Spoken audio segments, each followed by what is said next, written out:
Kimga uzun gilamlar kerak bo'lsa, albatta bizani ikkinchi zalimizga marhamat.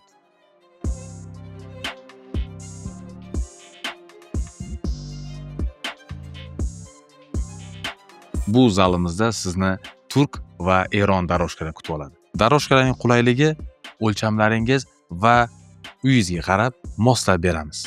Turk daroshkalarining sifatlari akril, poliester va akril viskozalardir. Eronning uzun o'lchamli gilamlari esa bir-biridan faqatgina to'qimzichligi bilan farq qiladi. Material esa nemetskiy akril. Uzun gilam, ya'ni daroshkalarimizda eni 80, 1, 1.20, 1.5 hamda 2 metrlik bo'ladi.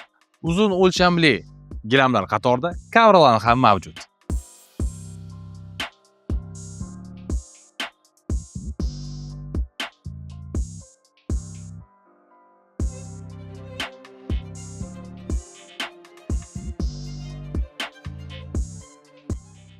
O'lchamlaringiz nostandartmi? Unda Milad Xali do'konida sizni kutib qolamiz.